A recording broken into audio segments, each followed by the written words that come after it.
Smart city के लिए अब और ज्यादा मुस्तैदी के साथ, सख्ती के साथ, गंभीरता के साथ सरकार ने कदम बढ़ाने शुरू कर दिए।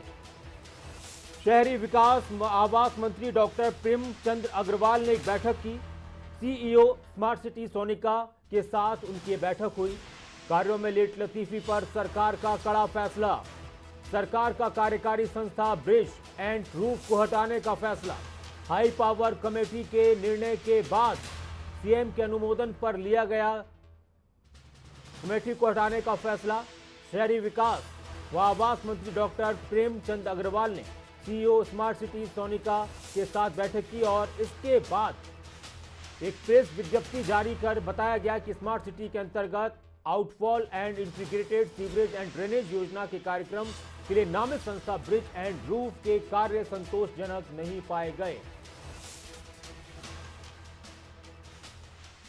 ज्यादा बातचीत के लिए, ज्यादा जानकारी के लिए हमारे साथ उत्तराखंड से हमारे ब्यूरो चीफ राव शफात अली जुड़ चुके हैं देहरादून से इस वक्त। राव, किस तरह से देखा जाए स्मार्ट सिटी को लेकर, क्यों ये लेट लतीफी हो रही थी, कितना काम हो चुका है और कितना काम बाकी था जो अब इस मामले में इतनी गंभीरता और मुस्तैदी के साथ दिखाई जा रही है?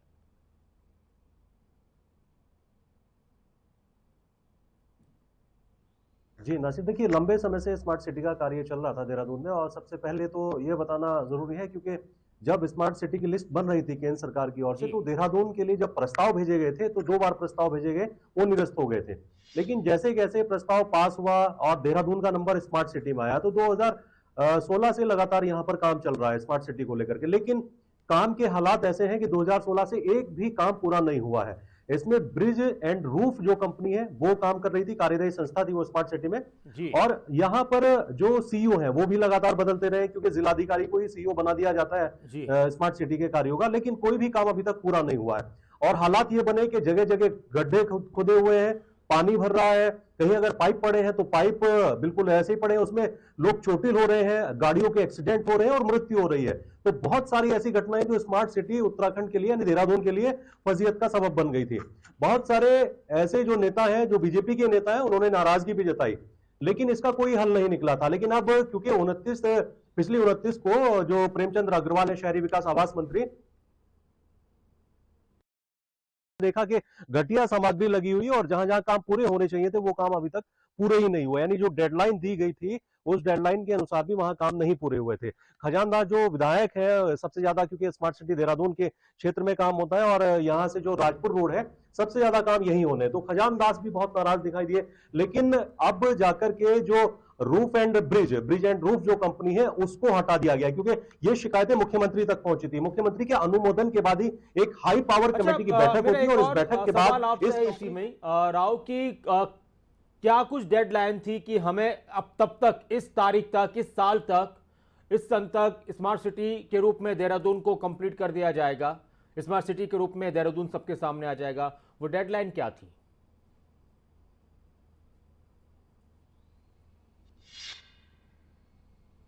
पांच वर्ष का एक समय था कि 5 वर्ष में तमाम जो काम है वो पूरे हो जाएंगे। लेकिन ठीक है, अगर कोई काम बाधित होता है तो उसमें देरी भी हो जाती है, लेकिन ऐसा दिखाई नहीं दिया है। अगर देहरादून पर नजर डालें, अलग अलग क्षेत्रों पर नजर डालें, तो पहले ये शहर बहुत खूबसूरत हुआ करता था, लेकिन जब से यहाँ स्मार्ट सिटी का काम शुरू हुआ, ये जो शहर है वो बदसूरत बनता चला गया।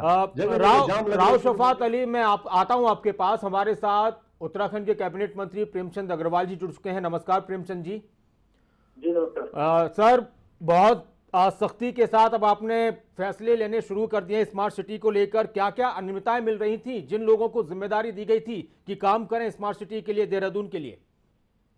देखिए, अभी इसमें अनियमितता शब्द कहना तो थोड़ा सा जाती हो जाएगी, अच्छा, बड़ा हो जाएगा जी। मेरा ये कहना था कि स्मार्ट सिटी का काम बहुत पहले से यहाँ पे प्रारंभ किया गया था देहरादून के अंदर जी।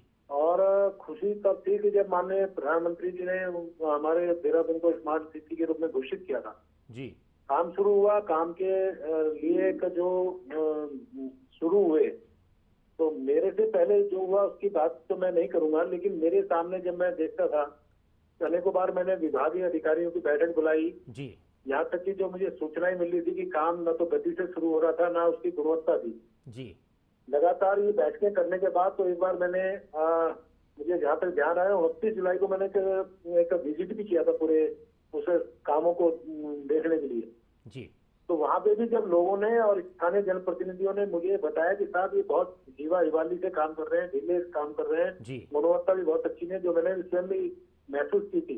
जी तो तब भी मैंने उनको एक सुधार करने के लिए कहा कि भैया सुधारिए, नहीं तो इस पे हम कड़ा एक्शन लेंगे। बिल्कुल जी और आप देखिए कि जब उसमें नहीं सुधार आया, क्योंकि ये मेरी सीधी जिम्मेवारी बनती है एक शहरी विकास मंत्री के नाते, जी तो मैंने फिर अधिकारियों को निर्देशित किया कि भाई इस पे यदि ये नहीं मानते हैं, क्योंकि इनके खिलाफ पहले माननीय जो हमारे जिलाधिकारी और सीओ थे, उन्होंने भी इनके खिलाफ एफआईआर तक लॉन्च कराई थी जी अच्छा और उससे पहले भी कड़े कार्रवाई के संकेत अनेकों बार दिए गए, उसके बाद भी सुधार नहीं आया। तो मैंने फिर कहा कि इस कंपनी को ही बदला जाए जी ताकि हम उसमें गुणवत्ता बिल आए। और समय तो चूंकि अब तो थोड़ा सा विलंब भी होगा, जी। लेकिन जनता में जो राहत देने का काम माननीय मोदी साहब ने हमारे लिए जो सोचा था, वो राहत देने का काम हम करते थे, इसलिए इस कंपनी को बदला है। बिल्कुल। और सर इसमें जनता भी ये चीजें समझती है कि आप क्यों इस तरह के फैसले ले रहे हैं जनता के फायदे के लिए। तो अब जो नई कंपनी आएगी उसको लेकर किस तरह की कुछ प्रक्रिया रहेगी आपकी, और कब से फिर नई कंपनी के जरिए काम शुरू करा दिया जाएगा? देखिए, वो जो है कंपनियां नहीं है, हम लोग इसमें जो है जो सड़क का काम है हमें अपने पीडब्ल्यूडी से कराएंगे। अच्छा। और जो हमारे यहाँ सीवरेज और उसका ड्रेनेज का काम है, वो पेयजल और हमारे अपनी संस्थाओं से, यानी कि जो हमारे विभाग है जी। उनके माध्यम से कराएंगे। और उस प्रक्रिया को हमने, क्योंकि इसके लिए जो हमारी हाई पावर कमेटी है उससे हमने निर्णय लेने के बाद, माननीय मुख्यमंत्री जी का अनुमोदन लेने के बाद, क्योंकि माननीय मुख्यमंत्री जी हमारे मुखिया हैं हमारे जी। प्रदेश के, उनसे सब प्रकार की जानकारी लेने के बाद फिर हमने अब इसकी, क्योंकि ये फाइल मैंने कल ही साइन की है, तो अब अग्रेसर कार्रवाई की हमने जो है फाइल अब स्टार्ट कर रहे हैं, यानी कि हम उसको भी हम जल्द प्रोसेस में लाएंगे ताकि इसमें जनता को जितना जल्दी हो सके हम राहत देने का काम। मेरे साथ राव शफात अली भी जुड़े हुए हैं, वो भी आपसे कुछ सवाल पूछना चाहते हैं, हमारे ब्यूरो चीफ उत्तराखंड से। राव, आप क्या पूछना चाहते हैं? जी